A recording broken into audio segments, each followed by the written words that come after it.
नमस्कार दोस्तों, let's study YouTube channel पर आपका हार्दिक स्वागत है।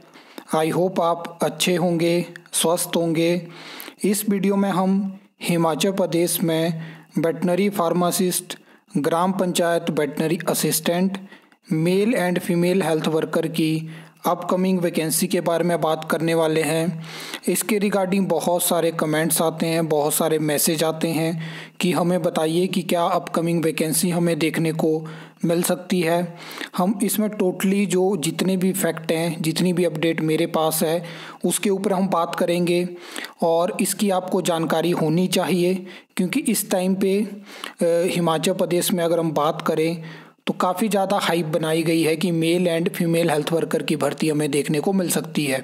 वीडियो लंबी हो सकती है, लेकिन वीडियो को एंड तक ज़रूर देखना। बहुत सारी इन्फॉर्मेशन मैं आपके साथ शेयर करने वाला हूं। सबसे पहले अगर हम बात करें वेटनरी फार्मासिस्ट और ग्राम पंचायत वेटनरी असिस्टेंट की, तो अगर आपने चैनल को रेगुलर फॉलो किया है तो लगभग 4-5 महीने पहले की मैं बात करूं तो आपको लगातार अपडेट देखने को मिलती थी, जहां पे मैं आपको बताता था कि सरकार के पास ग्राम पंचायत वेटनरी असिस्टेंट वैकेंसी का प्रपोजल है जिसको अप्रूव नहीं किया जा रहा है। और वेटनरी फार्मासिस्ट का भी मैंने आपको बताया था कि बहुत कम उम्मीद है कि आपको इस साल भर्ती देखने को मिले। और जिस तरह से हिमाचल में वर्तमान सरकार आगे बढ़ी है, उस हिसाब से नहीं लगता है कि नेक्स्ट ईयर भी आपको ग्राम वेटनरी फार्मासिस्ट की भर्ती देखने को मिलेगी। अब इसमें अगर हम बात करें तो थोड़ा आप इन चीज़ों को समझने की कोशिश करिएगा।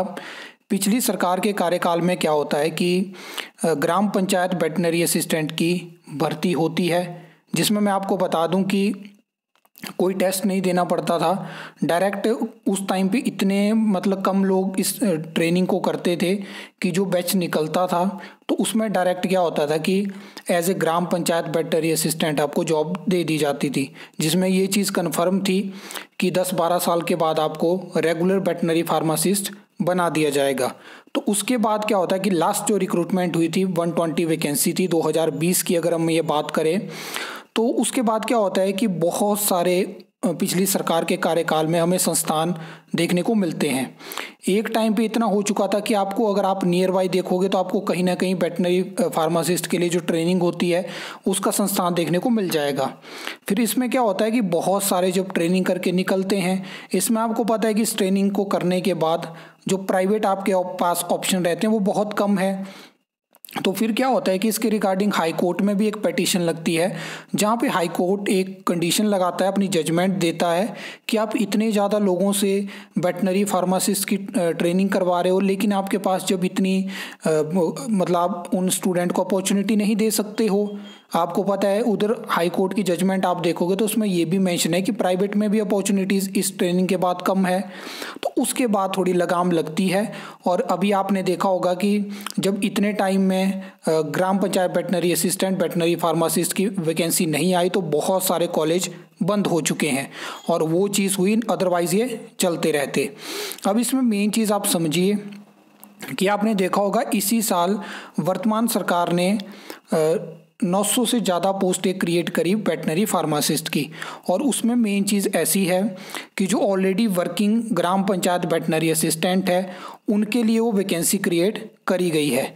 तो क्या होगा कि उनको जो है वो वेटनरी फार्मासिस्ट बनाया जाएगा। उनकी जब रिक्रूटमेंट हुई है तो बिना टेस्ट के उनकी रिक्रूटमेंट हुई है, लेकिन तब भी उनको अपॉर्चुनिटी मिलेगी और वो रेगुलर जॉब उनको वेटनरी फार्मासिस्ट की मिलेगी। तो कुछ इस तरह का ये सिस्टम है।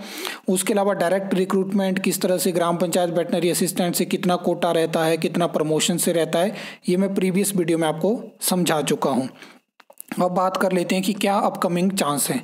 आपने देखा होगा कि अभी तक के बात हम करें तो पहली बार आपको वेटनरी फार्मासिस्ट की टेस्ट के माध्यम से रिक्रूटमेंट देखने को मिली। उसमें ज्वाइनिंग वगैरह सब कुछ प्रोसेस जो है वो कंप्लीट हो चुकी है। बहुत कम चांसेस हैं कि अभी आपको वेटनरी फार्मासिस्ट की रिक्रूटमेंट देखने को मिलेगी। इसका रीज़न मैं आपको बता देता हूं कि ऑलरेडी जो ग्राम पंचायत वेटनरी असिस्टेंट है उन्हीं को रेगुलर करके वेटनरी फार्मासिस्ट बनाया जाएगा। ठीक है, कुछ प्रमोशंस भी होनी है और जिस तरह से वर्तमान सरकार की मानसिकता है वहाँ से आप उम्मीद नहीं कर सकते हो कि इनके कार्यकाल में आपको वेटनरी फार्मासिस्ट की भर्ती देखने को मिलेगी। और इसमें मेन चीज़ ऐसी है कि अगर भर्ती निकलती भी है चुनाव के जो साल होगा उसमें, तभी 40 से 50 वैकेंसी आप एक्सपेक्ट कर सकते हो।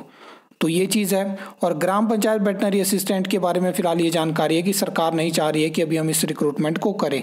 तभी पिछले 2 साल से 23 में पहली बार प्रपोजल गया था, तो 2 सालों में इसको पेंडिंग रखा गया है। तो जो भी इन दोनों भर्तियों की उम्मीद कर रहे हैं कि बहुत जल्दी आ जाएगी, ये चीज़ें हो जाएंगी, फिलहाल इनके कोई चांसेस नहीं है।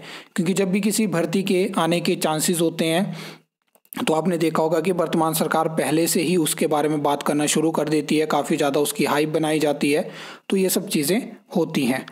अब बात कर लेते हैं male and female health worker की।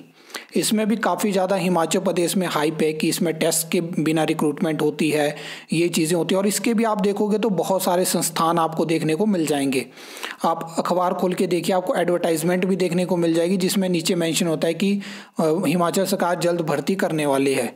तो कुछ इस तरह से एडमिशन इनको मिलती है। अब इसमें मेन चीज़ के ऊपर हम बात कर लेते हैं कि इस साल काफ़ी ज़्यादा हाइप बनाई गई male and female health worker की। सबसे पहले तो मैं आपको बता दूं कि जिन भी लोगों को ये जानकारी दी गई है कि बिना टेस्ट के माध्यम से यहाँ पे रिक्रूटमेंट होती है, तो मैं आपको बता दूं कि 100% यहाँ पे डायरेक्ट रिक्रूटमेंट होती है और टेस्ट के माध्यम से रिक्रूटमेंट होती है। क्योंकि कुछ लोगों को लगता है कि लास्ट टाइम पे जो मेल हेल्थ वर्कर की रिक्रूटमेंट हुई थी तो उसमें बिना टेस्ट के रिक्रूटमेंट हुई थी, तो ये चीज़ सही है। लेकिन आपको ये भी चीज़ समझना पड़ेगी कि लास्ट टाइम पे जो रिक्रूटमेंट निकली थी तो उसमें वैकेंसी ज़्यादा थी और जो कैंडिडेट थे उन्होंने कम अप्लाई किया था। तो डायरेक्ट फिर जो था वो HPSSC हमीरपुर की तरफ से डॉक्यूमेंट जो इवैल्यूएशन होती थी वो करवाई गई थी और उसमें जो सिलेक्टेड कैंडिडेट थे उनको ज्वाइनिंग दी गई थी। लेकिन अभी ऐसा नहीं होने वाला है क्योंकि बहुत सारे लोग जो है वो ऑलरेडी जो है इसकी ट्रेनिंग करके निकल चुके हैं। अब इसमें मेन चीज़ आप समझिए कि इसमें बताया जा रहा है कि आपने देखा होगा, मैंने लगातार इसकी अपडेट भी शेयर करी है, जहाँ पे हर जगह के लिए सरकार एक मतलब एक ड्राफ्ट के तौर पे भेजती है कि अगर अभी तक आपके पास ये वैकेंसी वैकेंट थी तो आपने कैसे काम चलाया। तो मेन चीज़ ऐसी है कि ये आपको पता है कि क्लास 4 की वैकेंसी है और इसमें मेन चीज़ ऐसी रहती है कि मतलब यहाँ पे अब सरकार क्या इसको आउटसोर्स करेगी, क्योंकि बहुत सारी वैकेंसी को ऑलरेडी सरकार क्लास 3 क्लास 4 को आउटसोर्स कर चुकी है। अब पे लेवल के अकॉर्डिंग क्या ये वैकेंसी ग्रुप सी में आएगी, क्योंकि अब आपको पता है कि क्लास को हिमाचल प्रदेश में हटा दिया गया है। तो मेन चीज़ यहाँ पे ये हो जाएगी कि क्या सरकार इसको आउटसोर्स भरना चाहती है, नेशनल हेल्थ मिशन के तहत भरना चाहती है। लेकिन फ़िलहाल ऐसा है कि इसके बारे में हलचल कोई नहीं है और जब तक वैकेंसी कैबिनेट से अप्रूव नहीं होती है तब तक आप इस वैकेंसी की उम्मीद मत करिए कि आपको ये देखने को मिलेगी, क्योंकि अभी तक कैबिनेट अप्रूवल इस वैकेंसी को नहीं मिला है और ना कोई ऐसा प्रपोजल डिपार्टमेंट की तरफ से कैबिनेट को गया है, सरकार को गया कि वैकेंसी अप्रूव करिए। और ये चीज़ें अभी तक जो एक कलेक्टिव इन्फॉर्मेशन होती थी वो जो है वो health and family welfare department की जो डायरेक्टरेट रहती है वहाँ पे पहुँच चुकी थी, लेकिन उसके आगे जो चीज़ें थी वो नहीं हो पाई। और अभी जो है वो उम्मीद आप मत करिए कि आपको ये चीज़ देखने को मिलेगी। Health and family welfare department से आपको रोगी मित्र भर्ती देखने को मिलेगी और इसी मानसिकता के साथ सरकार आगे बढ़ना चाहती है। तो ये चीज़ें हैं।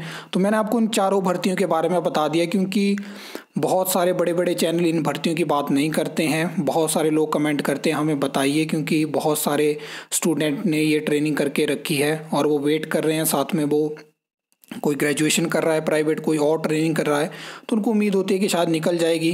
और मैंने आपको फ़िलहाल के चांसेस बता दिए कि ये चीज़ें हैं वो चीज़ें हैं। बाकी इसके बाद नेक्स्ट कोई अपडेट मेरे पास आएगी तो मैं आपको बताने की जल्दी से जल्दी कोशिश करूँगा। इस चैनल पे आपको लगातार अपडेट देखने को मिलती है। आई होप आपको ये वीडियो अच्छी लगी होगी, इन्फॉर्मेटिव लगी होगी। तो वीडियो को लाइक शेयर कमेंट कर सकते हो, चैनल को सब्सक्राइब कर सकते हो फॉर द न्यू अपडेट्स के लिए।